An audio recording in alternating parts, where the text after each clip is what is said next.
नमस्कार मेरे प्रिय विद्यार्थियों, आप सभी का हार्दिक स्वागत और अभिनंदन। मैं डॉक्टर विनी शर्मा आज आपके सामने लेकर आई हूँ जन आंदोलनों का उदय 12th एनसीईआरटी की पुस्तक। अध्याय 6 है ये हमारा, जिसमें आज हम पढ़ेंगे कि किस प्रकार से आजादी के 3 दशकों बाद लोगों का धीरज टूट चुका था और जनता की बेचैनी कई रूपों में अभिव्यक्त हो चुकी थी। और पिछले अध्याय में हम चुनावी भूचाल और राजनीतिक संकट के बारे में भी पढ़ चुके हैं। जन असंतोष की अभिव्यक्ति सिर्फ इसी रूप में ही नहीं हुई थी। 1970 के दशक में विभिन्न सामाजिक वर्गों जैसे महिला, छात्र, दलित, किसानों को लग रहा था कि लोकतांत्रिक राजनीति उनकी जरूरत और मांगों पर ध्यान नहीं दे रही है। इसके चलते ये समूह अपनी आवाज बुलंद करने के लिए विभिन्न सामाजिक संगठनों के झंडे के नीचे एकजुट हो गए और इन आवाजों में जन आंदोलन का ज्वार उमड़ पड़ा था और भारतीय राजनीति में एक सामाजिक आंदोलन सक्रिय हुआ।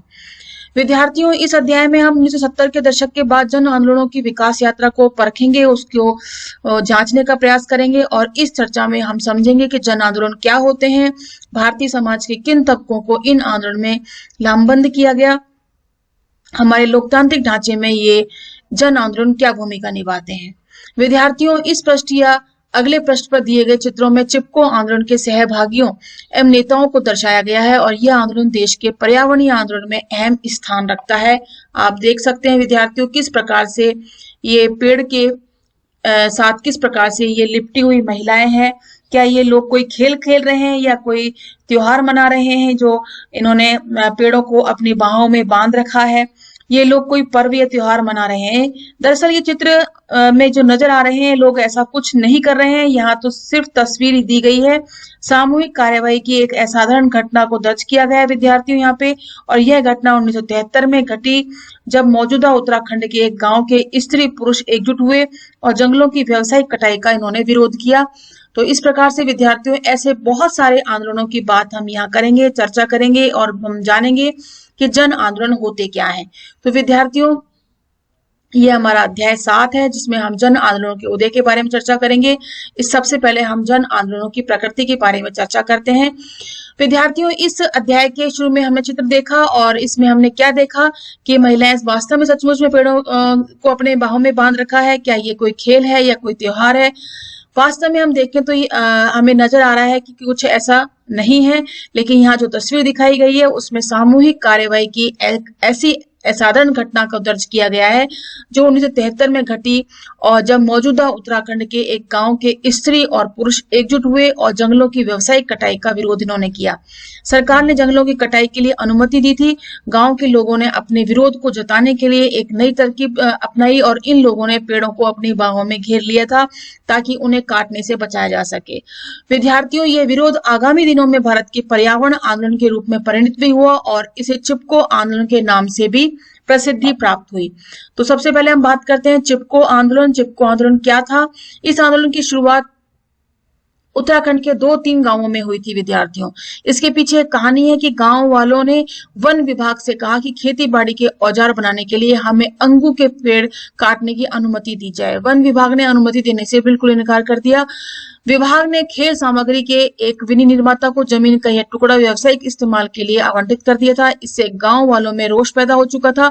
उन्होंने सरकार के इस कदम का विरोध किया और यह विरोध बड़ी जल्दी उत्तराखंड के अन्य इलाकों में भी फैल गया। देखो कितनी गलत बात है कि वन विभाग ने गांवों को उन्हें उन पेड़ों को काटने के लिए, उन खेती बाड़ी के लिए औजार बनाने के लिए, उस अंगू के पेड़ को कटाई के लिए बिल्कुल मना कर दिया, लेकिन यह टुकड़ा व्यावसायिक इस्तेमाल के लिए आवंटित कर दिया। कितनी गलत, इस प्रकार से भेदभावपूर्ण जो बात की गई है इसी का विरोध इन्होंने यहाँ पे किया और इससे गांव वालों में रोष पैदा हो चुका था। उन्होंने सरकार के इस कदम का विरोध किया और यह विरोध जल्दी ही उत्तराखंड के अन्य इलाकों में भी फैल चुका था। क्षेत्र की पारिस्थितिकी और आर्थिक शोषण के कई बड़े सवाल उठने लगे थे और गांव वासियों ने मांग की कि जंगल की कटाई का कोई भी ठेका बाहरी व्यक्ति को नहीं दिया जाना चाहिए और स्थानीय लोगों को जल, जंगल, जमीन जैसे प्राकृतिक संसाधनों पर कारगर नियंत्रण होना चाहिए। लोग चाहते थे कि सरकार लघु उद्योगों के लिए कम कीमत की सामग्री उपलब्ध कराए और इस क्षेत्र की पारिस्थितिकी संतुलन को नुकसान पहुंचाए बगैर यहाँ का विकास सुनिश्चित करे। आंदोलन ने भूमिहीन वन कर्मचारियों का आर्थिक मुद्दा भी उठाया और न्यूनतम मजदूरी की गारंटी की मांग भी की। चिपको आंदोलन में महिलाओं ने सक्रिय भागीदारी निभाई थी विद्यार्थियों, और यह आंदोलन का एकदम नया पहलू भी था। इलाके में सक्रिय जंगल कटाई के ठेकेदार यहाँ के पुरुषों को शराब की आपूर्ति का भी व्यवसाय करते थे। महिलाओं ने शराबखोरी की लत के खिलाफ भी लगातार आवाज उठाई और इससे आंदोलन का दायरा विस्तृत हुआ और उसमें कुछ और सामाजिक मसले भी जुड़ चुके थे। आखिरकार इस आंदोलन को सफलता मिली। सरकार ने 15 सालों के लिए हिमालय क्षेत्र में पेड़ों की कटाई पर रोक लगा दी ताकि इस अवधि में क्षेत्र का वनाच्छादन फिर से ठीक अवस्था में आ जाए। मतलब वन जो है वापस से यहाँ पर स्थापित हो जाए, वापस से यहाँ पर वनों की जो कटाई हो रही थी और किस प्रकार से जो तितर बितर हो चुके थे वन जो है बिल्कुल खाली हो चुके थे, वहां पर वापस से वन का क्षेत्र जो है विस्तृत हो जाए। बहरहाल बात इस आंदोलन की सफलता की तो है ही, साथ ही हमें यह भी याद रखना होगा कि यह आंदोलन 70 के दशक और उसके बाद के सालों में देश के विभिन्न भागों में उठे अनेक जन आंदोलनों का प्रतीक भी बन गया।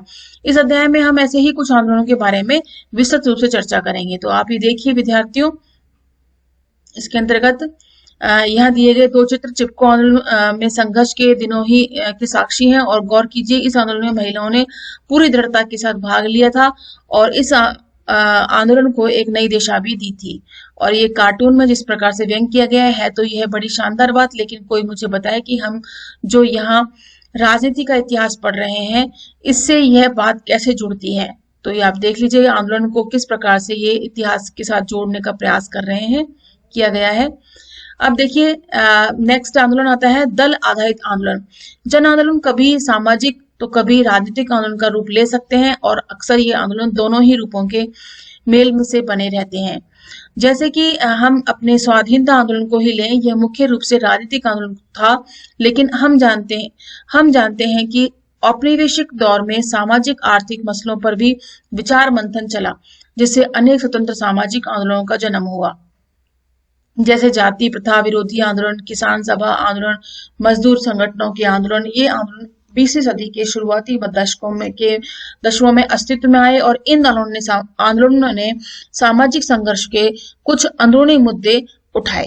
ऐसे कुछ आंदोलन आजादी के बाद के दौर में भी चलते रहे। मुंबई, कोलकाता और कानपुर जैसे बड़े शहरों के औद्योगिक मजदूरों के बीच मजदूर संगठनों के आंदोलन का बड़ा जोर था। सभी बड़ी पार्टियों ने इस तबके के मजदूरों को लामबंद करने के लिए अपने अपने मजदूर संगठन भी बनाए। लामबंद करना मतलब एक ही विचारधारा में सबको संगठित करना। आजादी के बाद के शुरुआती सालों में आंध्र प्रदेश के तेलंगाना क्षेत्र के किसान कम्युनिस्ट पार्टियों के नेतृत्व में लामबंद हुए, मतलब एकत्रित हुए, संगठित हुए, और इन्होंने काश्तकारों के बीच जमीन के पुनर्वितरण की मांग की। आंध्र प्रदेश, पश्चिम बंगाल और बिहार के कुछ भागों में किसान तथा खेतिहर मजदूरों ने मार्क्सवादी लेनिनवादी कम्युनिस्ट पार्टी के कार्यकर्ताओं के नेतृत्व में अपना विरोध जारी रखा। ये देखिए कार्टून का व्यंग। गैर राजनीतिक संगठन। मैं यह बात कुछ समझा नहीं, आखिर पार्टी के बिना राजनीति कैसे की जा सकती है।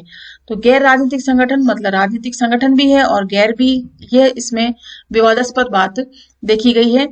आप मार्क्सवादी लेनिनवादी समूहों के बारे में पिछले अध्याय में भी पढ़ चुके हैं। इन्हें नक्सलवादियों के नाम से भी जाना जाता था। किसान और मजदूरों के आंदोलन का मुख्य जो आर्थिक अन्याय और असमानता के मसले पर रहा। ऐसे आंदोलन ने औपचारिक रूप से चुनाव में भाग तो नहीं लिया, लेकिन राजनीतिक दलों से इनका नजदीकी रिश्ता कायम हुआ और इन आंदोलनों में शरीक कई व्यक्ति और संगठन राजनीतिक दलों से सक्रिय रूप से जुड़े रहे और ऐसे चुनावों में दलगत राजनीति में विभिन्न सामाजिक तबकों की बेहतर नुमाइंदगी सुनिश्चित हुई, मतलब बेहतर ही प्रदर्शन उन्होंने किया। अब बात आती है राजनीतिक दलों में से स्वतंत्र आंदोलन। राजनीतिक दलों से स्वतंत्र आंदोलन से क्या अभिप्राय है। 70 और 80 के दशक में समाज के कई तबकों का राजनीतिक दलों के आचार व्यवहार में से मोहभंग हो चुका था और तात्कालिक कारण तो यही था कि जनता पार्टी के रूप में गैर कांग्रेसवाद का प्रयोग कुछ खास नहीं चल पाया था। उसकी असफलता से राजनीतिक अस्थिरता का माहौल भी कायम हो चुका था। लेकिन अगर कारणों की खोज की जाए तो पता चलेगा कि सरकार की आर्थिक नीतियों ने भी लोगों का मोहभंग सरकार की तरफ से भी लोगों का मोहभंग हो चुका था। देश ने आजादी के बाद नियोजित विकास का मॉडल अपनाया था। इस मॉडल को अपनाने के पीछे दो लक्ष्य थे, आर्थिक समृद्धि और आय का समतापूर्ण बंटवारा। आप इसके बारे में हम तीसरे अध्याय में भी पढ़ चुके हैं और आजादी के शुरुआती 20 सालों में अर्थव्यवस्था के कुछ क्षेत्रों में उल्लेखनीय समृद्धि हुई, लेकिन इसके बावजूद गरीबी और असमानता बड़े पैमाने पर बरकरार रही, वह बिल्कुल भी कम नहीं हो पाई। आर्थिक समृद्धि के लाभ समाज के हर तबके को समान मात्रा में नहीं मिले। जाति और लिंग पर आधारित सामाजिक असमानताओं ने गरीबी के मसले को और ज्यादा जटिल तथा धारदार बना दिया, मतलब बहुत शार्प बना दिया उसे। और शहरी आर्थिक क्षेत्र तथा ग्रामीण कृषि क्षेत्र के बीच भी एक ने पाटी जा सकने वाली फांक पैदा कर दी। मतलब शहरी औद्योगिक क्षेत्र और ग्रामीण कृषि क्षेत्र के बीच में एक विभाजक रेखा जैसे हम बात करें, जो बिल्कुल पाटी नहीं जा सकती, बिल्कुल जोड़ी नहीं जा सकती, ऐसी फांक यानी ऐसी सीमा रेखा पैदा कर दी। समाज के विभिन्न समूहों के बीच अपने साथ हो रहे अन्याय और वंचना का भाव प्रबल हुआ। राजनीतिक धरातल पर सक्रिय कई समूहों का विश्वास लोकतांत्रिक संस्थाओं और चुनावी राजनीति से उठ गया। ये समूह दलगत राजनीति से अलग हुए और अपने विरोध को स्वर देने के लिए इन्होंने आवाम को लामबंद करना शुरू कर दिया। इस काम में छात्र तथा समाज के विभिन्न तबकों के राजनीतिक कार्यकर्ता आगे आए और दलित तथा आदिवासी जैसे हाशिए पर यानी कि साइड में धकेल दिए गए और समूह को लामबंद करना शुरू कर दिया। मध्य वर्ग के युवा कार्यकर्ताओं ने गांव के गरीब लोगों के बीच रचनात्मक कार्यक्रम तथा सेवा संगठन चलाए और इन संगठनों के सामाजिक कार्यों की प्रकृति स्वयंसेवी थी, इसलिए इन संगठनों को स्वयंसेवी संगठन या स्वयंसेवी क्षेत्र के संगठन कहा गया। ऐसे स्वयंसेवी संगठनों ने अपने को दलगत राजनीति से दूर रखा और स्थानीय अथवा क्षेत्रीय स्तर पर ये संगठन न तो चुनाव लड़े और न ही इन्होंने किसी एक राजनीतिक दल को अपना समर्थन दिया। ऐसे अधिकांश संगठन राजनीति में विश्वास करते थे और उसमें भी भागीदारी भी करना चाहते थे, लेकिन इन्होंने राजनीतिक भागीदारी के लिए राजनीतिक दलों को नहीं चुना। इसी कारण इन संगठनों को स्वतंत्र राजनीतिक संगठन कहा गया। मतलब राजनीति से में इनका मन था, राजनीति में इनकी भागीदारी थी, लेकिन अपने आप को राजनीतिक संगठनों में इन्होंने शामिल नहीं किया, इसलिए इन्हें स्वतंत्र राजनीतिक संगठन कहा गया।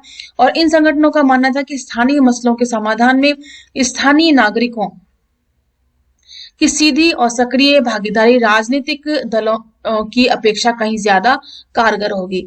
इस संगठन का विश्वास था कि लोगों की सीधी भागीदारी से लोकतांत्रिक सरकार की प्रकृति में सुधार आ जाएगा। अब आप यहाँ देख सकते हैं विद्यार्थियों, जन आंदोलन में अक्सर अपने सरोकारों को जाहिर करने के लिए पोस्टरों का इस्तेमाल होता था। बहुधा ये पोस्टर बड़े कल्पनाशील और सुंदर ढंग से बनाए जाते थे और यहाँ ऐसे ही कुछ पोस्टरों की एक वानगी दी गई है। देखें ऊपर से नीचे क्रमवार। पहला पोस्टर कोका कोला संयंत्र के विरोध में बनाया गया था। दूसरा पोस्टर एक राजमार्ग के निर्माण के प्रति विरोध जताने के लिए बनाया गया था और तीसरा पोस्टर पेरियार नदी को बचाने के लिए अभियान से संबंधित था।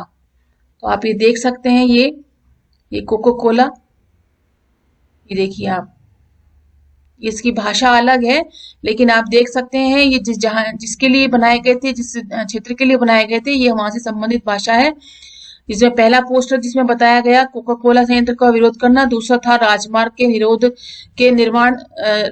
निर्माण के प्रति विरोध जताने के लिए था और तीसरा था पेरियार नदी को बचाने के लिए। तो आप इसको अच्छी तरह देख सकते हैं किस प्रकार से चित्रांकन किया गया है। अब देखिए ये नामदेव ढसाल है। नामदेव ढसाल का गोलपीठ की मराठी कविता का हिंदी अनुवाद। सदियों तक सफर किया उन लोगों ने सूरज की तरह पीठ किए, लेकिन अब हमें कहना है ना अंधेरे की इस पथ यात्रा से। हाँ, हमारे पुरखे अंधेरे को ढोते ढोते झुक गए, लेकिन अब हमें उतारना है बोझ उनके पीठ से। इस अनुपम नगर के लिए ही बिखरा था हमारा लहू और बदले में यह मिला खाने को पत्थर, लेकिन अब हमें ढानी हुई होगी यह इमारत जो चूम रही आकाश को। हजारों बरस बाद में मिला हमें वह सूरजमुखी आशीषों वाला फकीर। अब सूरजमुखी की तरह हमें भी घुमाना ही होगा मुख अपना सूरज की तरफ। ये नामदेव ढसाल है। इन्होंने अपनी कविता में इन आंदोलनों का समर्थन करते हुए इस प्रकार से अपने लोगों के दर्द को बयान किया।